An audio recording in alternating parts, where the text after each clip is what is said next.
Greetings, my name is Dango Torres, otherwise known as Dango Torres, and this is my story. I was born in Houston, Texas, and I've lived there my whole life up to now.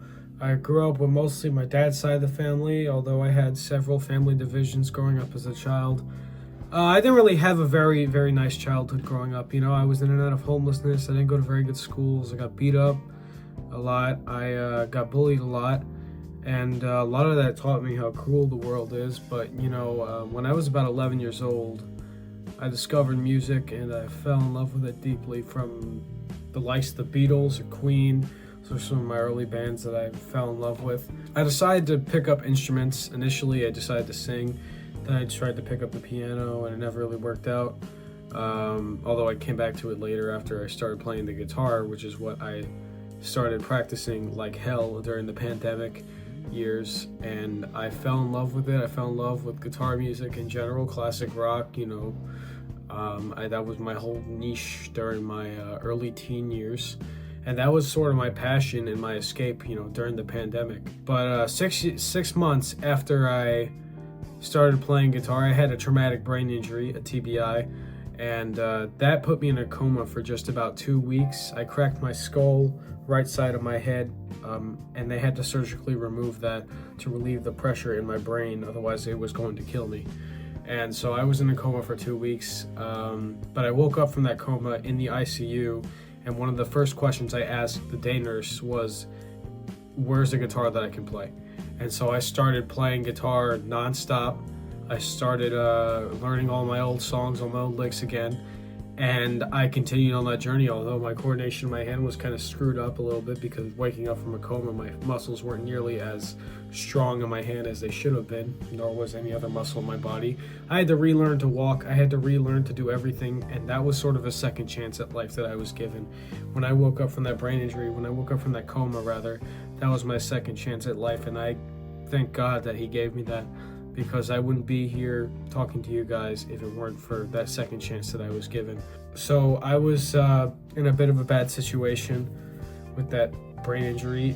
My father has started suing his parents, or my grandparents, who I live with now. Long story short, I escaped from his house because I didn't want to fight on his side of the court case. He had bad intentions. He just wanted a payday. So I left his house and I went to my grandparents' house.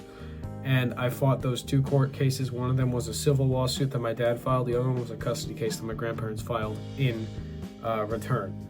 And we ended up winning both of those. And I'm very, very happy that, I'm in the situation I am now. I think music is what really kept me through all this. It's really kept me intact. I mean, at that time, I was listening to a lot of grunge, a lot of sad music, and a lot of that is what really kept me through, because it felt like somebody was relating to what I was going through to an extent, and that really, really helped me.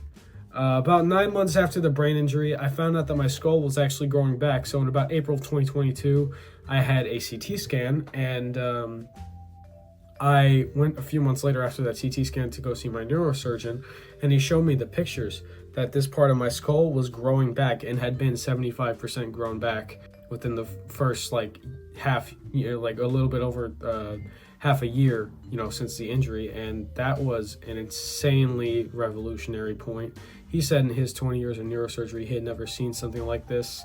I recovered from that brain injury entirely, as a matter of fact, with the exception of slight visual impairments, which is just, I wear glasses now, but they even healed over time. So I don't need glasses that bad.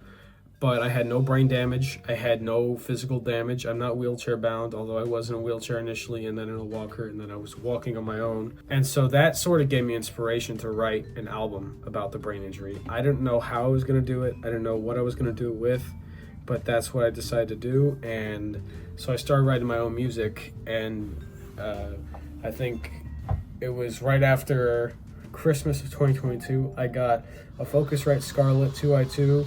I got a 1959 Epiphone Les Paul reissue, and I had a little laptop, and I recorded the beginning, which came out in June of 2023, all on that stuff. And I had a little Glary P bass that I used to track bass as well, and a little $15 microphone that I used to track vocals on that too, and I had drum loops and everything.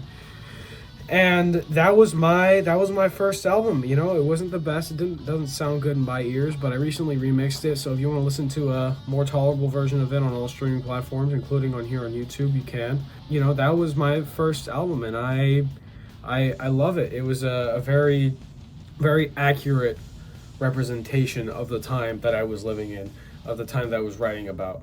After The Beginning came out, I started learning a lot about music production. I had a friend, and she's still friends with me right now. His name is Boga Woga, and he taught me a lot about music production because I really didn't know jack shit about music production at all. And he taught me how to mix my own music, what to look for, what not to, what to take out, what to keep in the mix, and how to make it all sound put together at least somewhat.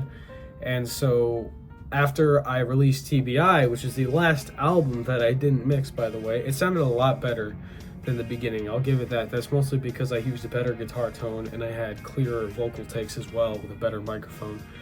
But that album, that was the exact representation. That was the concept album of everything that happened during the brain injury era. And in May of 2024, I released it, and it provided closure. That was the thing that provided closure, the TBI era, as they like to call it, because I had not only recovered from the injury, I had also released a song so people can know about what happened in the form of my songs. Meanwhile, in about December 2023, maybe a bit before that, I was told by somebody at my church that there's this place in Humble, Texas called Green Oaks Tavern, and it's a blues bar that plays live music, has a blues jam every Wednesday night.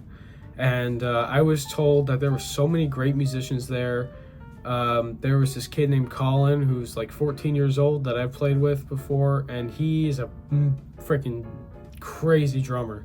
And I was intrigued by that, just hearing about it. And so on December 20th, 2023, I think about exactly 3 years after I started playing the guitar, I went over to that place for their blues jam night, and I invited a few of my friends, my sister, a lot of my family came, and they watched me play a few blues songs. I played what I knew, How Blue Can You Get by B.B. King. I played Red House by Jimi Hendrix. I played Pride and Joy by Stevie Ray Vaughan, and I played Killin' Floor by Howlin' Wolf, or some sort of rendition of it. It wasn't the best, but it was what I was at the time, and I think that was true to myself. And that's what I appreciate about it. It's an accurate representation of the time that I was in.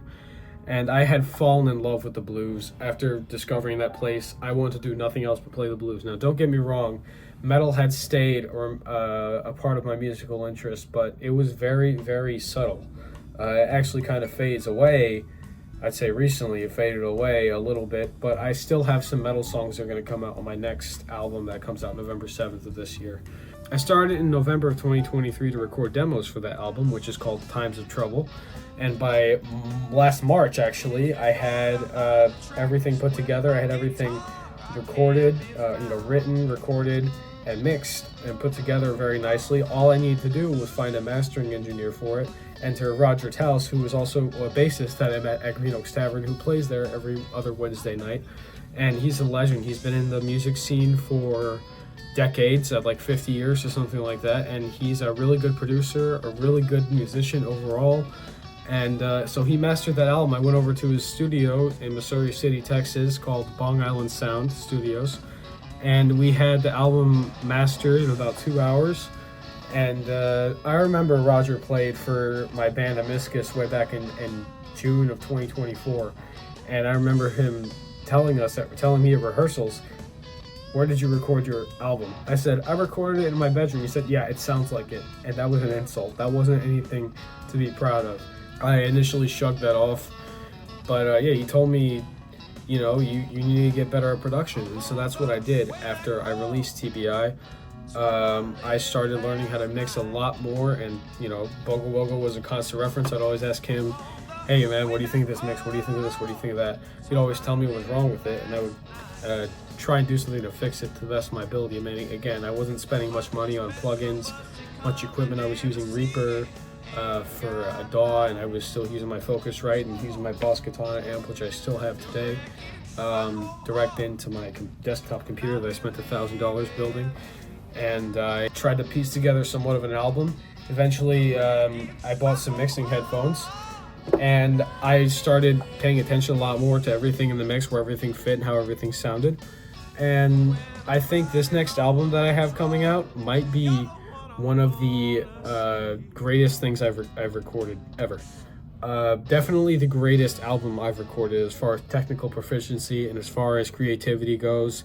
This is something I'm the most proud of out of everything I've done. Now, as far as live shows went, I played a lot of shows around Houston, around the city, and around the outskirts of Houston as well. I've had some bad gigs, I've had some good gigs. And I've learned through that, you know, music is really what you make of it. And everyone's different, everyone interprets it differently. So you just have to understand that. And if you're willing to work with that, then you can do anything you want to do in this industry. I make music that resonates with the masses. I don't make music just for myself, because if that were the case, I wouldn't have it on all streaming platforms, and I wouldn't be selling CDs to people for them to enjoy it. I make music for the people who need to hear it. I make music for the people who are going through a struggle, who are going through a tough time in their life. And I like to provide clarity and insight, because I have been there too, and I have not had it easy in this game that we call life. I like to tell people that no matter what happens, if you keep your head up and you come out the other side, everything will be fine in the end. You just need to keep your head up and be tough, because this life will kick you, and it'll kick you, and it'll kick you again, until you either die or learn from it, you know? And so that's what I had to do on multiple occasions. You know, I've been, besides that brain injury, I've been shot, stabbed, I've gotten into fights, I've gotten jumped numerous times. I've learned the hard way of life, you know? It's a rock and a hard place is where I've been multiple times. So I make music that reflects that, and I take my lessons from it, and I take the brutalities of life and everything that's in my heart and soul, and I pour it into my music. And whether that be in love, whether that be in the workforce, whether that be in just in life in general, just in the everyday endeavors of somebody who's on the struggle, that's where I'm coming from with this music. I fell in love with the blues for a few reasons. The blues is something that you can no doubt express yourself the most with. Although the chords are technically not the most complex, the blues is something that you can make it your own simply by singing with your instrument. Now, if you have a guitar, if you have a saxophone, if you have a harmonica, if you're just singing, you can still play the blues, and you can still make it your own. Even though it's the same 3 chords over and over again, it's gonna be your own no matter what, if you really just pour your heart and soul into it. And I mean, hopefully, with the way that I make my music, I just hope somebody out there who's going through something can maybe listen to some of my music and find an opening as far as clarity and as far as relatability goes in my music, because that's what music has done for me, and I want to do nothing but provide clarity to those people and hopefully save a life, because that's what music did to me. My name is Dango Torres. On this channel, I mostly make music-related content, sometimes with the occasional comedic twist. I do have an album coming out on November 7th, 2025. It's called Times of Trouble, and it's got 15 tracks and 2 different sides to it. The first side is blues, and the second side is classical-inspired ballads leading into metal, and even progressive metal. I have a lot to say on this next album, and there will be a lot of videos about it coming up soon on the channel. I thank you so much if you have stayed to the end, and if you like what you heard in this video, I consider subscribing, and it would mean the most for me because it's free and it helps out the family. My name is Dango Torres. Once again, thank you for watching the video. Peace and love.